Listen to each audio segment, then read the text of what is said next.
Good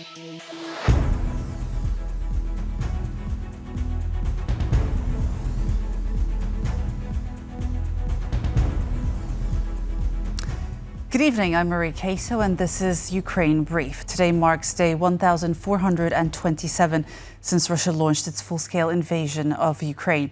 Here are the latest stories of the day.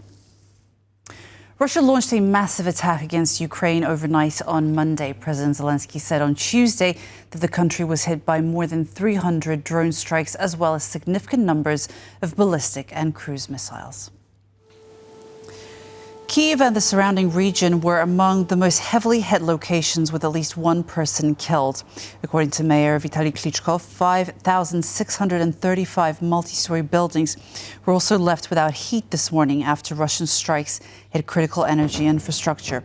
Klitschko also reported that Kyiv's residents on the eastern side of the Dnipro partially lost their water supply. Additionally, Russian shelling hit 28 settlements on the Kherson region, damaging 2 apartment buildings and private residences. 4 people were reportedly wounded. In the Dnipropetrovsk region, Russian forces carried out drone strikes on several residential districts of Dnipro, with 2 elderly residents wounded as a result of the attacks. In the Odessa region on Tuesday morning, Russia struck a multi-story residential building, damaging at least 1 apartment. No injuries or casualties have been confirmed. President Zelenskyy says Ukraine's air defense system successfully intercepted many of the incoming attacks. He credits newly delivered missiles for strengthening those defenses and helping protect civilian lives. The Russian strike involved a significant number of ballistic and cruise missiles, plus more than 300 attack drones.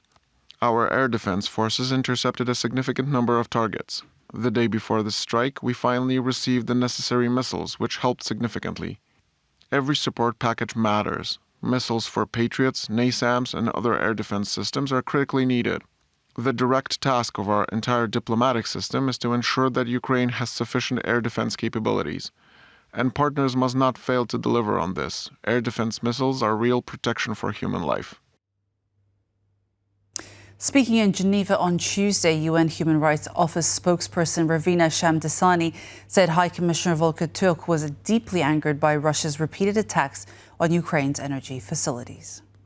The UN High Commissioner for Human Rights, Volker Türk, said he was outraged by the repeated large-scale attacks by the Russian Federation on energy infrastructure in Ukraine, following more strikes last night, which shut down heating and electricity in major urban areas, including in Kyiv and Odessa. This as the people of Ukraine are gripped by extreme cold, with temperatures below -10 degrees Celsius at night. Ukraine's energy infrastructure continues to come under fire from Russian attacks. A large-scale overnight assault cut critically needed backup power to multiple nuclear facilities. In a statement this morning on X, the International Atomic Energy Agency said that the Chernobyl nuclear power plant was disconnected from backup power as a result of military activity. Power lines to other nuclear facilities across Ukraine were also affected. However, Kyiv reported later this afternoon that backup power had successfully been restored in Chernobyl. With attacks on substations that supply backup power, experts warn that nuclear facilities across the country face an increased risk of meltdown.